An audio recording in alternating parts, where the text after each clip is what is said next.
Hey, how's it going everyone? Tricky Acid here, and today I'll be covering the Scarlet Nexus demo. It's available on Xbox, PS4 and PS5, but before we get started though, if you're new around these woods, why not click the subscribe button and join up? You won't regret it. With that said, let's jump right in.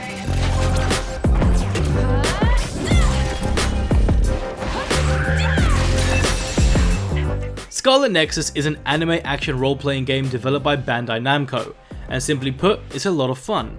It's set in the near future, and it feels like it's taken some inspiration from Platinum Games' Astral Chain and Nier Automata, both highly acclaimed titles.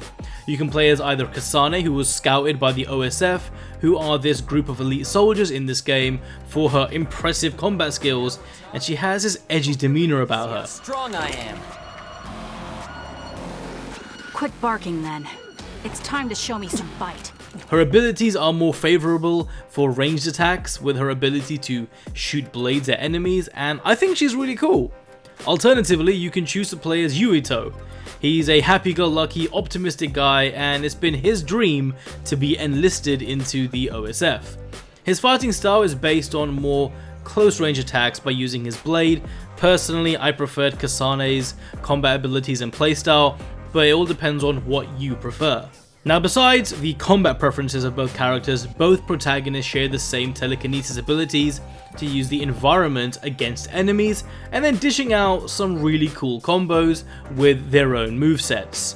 The combat in this game is a thrilling experience. It's very fluid, it's a lot of fun, and you can link your crew's abilities to get the upper hand in the game, and you can pull off some crazy combos. The combat is very solid in my opinion, and it was the best part of the demo. Give it to me, Arashi.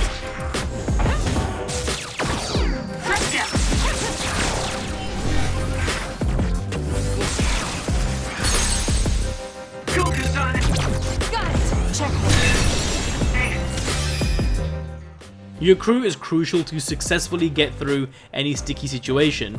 Defeating enemies or even accessing different areas, like, you need their abilities, and I like that it shows how vital your squad is to your progression. But that being said, depending on which character you choose to start with, the story follows a similar path, but the location and crew and so forth will be different, including the dialogue, so there are some factors of replayability. With Kasane, you start off in this industrial factory location, your crew is pretty cool, but you do have this guy named Shiden who's quite full of himself. It doesn't matter if a mission is boring or not. You're such an idiot. No real others come out here. It's the perfect place to train cadets. When your power gets as strong as mine. But his abilities allow you to power up your attacks with an electrical charge. You'll also be able to use hyperspeed and go invisible and more. On the other hand, Yuito starts in this futuristic city, and I thought it was a pretty cool location. I think it was a lot more interesting than this industrial location that Kasane was in, and instead of having the power of electricity, one of his squad mates instead uses pyrokinesis. So you'll be able to set fire to your enemies using your flame sword or engulfing your enemies in flames. And Hanabi, the character that gives you these pyrokinesis abilities, is great. And when you combo with her, it creates a massive explosion, and well, she's clearly becoming my favorite squad mate out of the lot. You lit that one up. I can't stress enough how doing combo attacks with your squad mates is one of the best features in the game. Besides that, you'll be able to blink through obstacles or gain a protective shield to tackle incoming heavy attacks, so both characters share their own tricks of the trade, and as they have their own unique squad, it can mix up the gameplay a bit for you too. And I like these differences between the two paths and how your squad and your character interact with each other. That being said, there is also a brain drive power-up mode that both Yuito and Kasane can get as well. Basically, it ups your attack powers and speed and so on, so you can be, you know, pretty much a Super Saiyan for a short duration. Out of combat, this ability depletes very slowly, but in combat it will deplete a lot faster, which makes sense. And I like the fact that everyone is voiced. I'm not the biggest fan of games that just leaves you with text-based dialogue. I feel voice acting just brings the character to life massively. Additionally, over time, as you're using your squad mates' abilities, you'll be growing a stronger bond with them, which will then unlock stronger abilities. Speaking of which, there is a perk point leveling system, and you'll have a cluster of trees to choose from to grow your character. One of the aspects of the demo that I also really liked was the difference between various scenes that occur with both characters.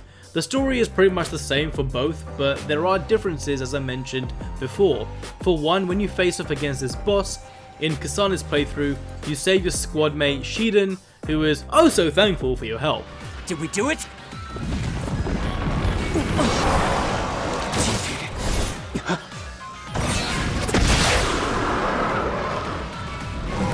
This thing is tough.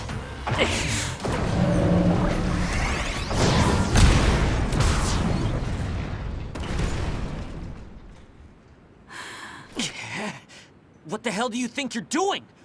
I can protect myself, thank you very much. But in contrast with Yuito, you'll see your captain swoop in and use his badass powers for the final blow. On top of that, I like that Kasane, who was interviewed in a specific scene, was totally not having it and didn't wish to say anything. Let's hear what she has to say. How do you feel? You must be tired. But then in Yuito's case, with him being the character that he is, he was trying to not be rude and, well, he was trying to say a word or two. Thanks. How do you feel? I'm glad we were able to defeat the other.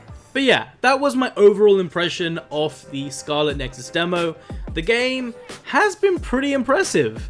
It did keep me engaged, and if you're into anime and into these style of games, I'd probably recommend it, but definitely try out the demo first and see for yourself how you find it. With that said, that sums up my video. If you enjoyed it, please give a like as it really helps me out. Also follow me on my Acid Spill Gaming podcast. It's available on Spotify, it's free, follow it and give it a listen. That being said, thanks for watching and I'll catch you all next time.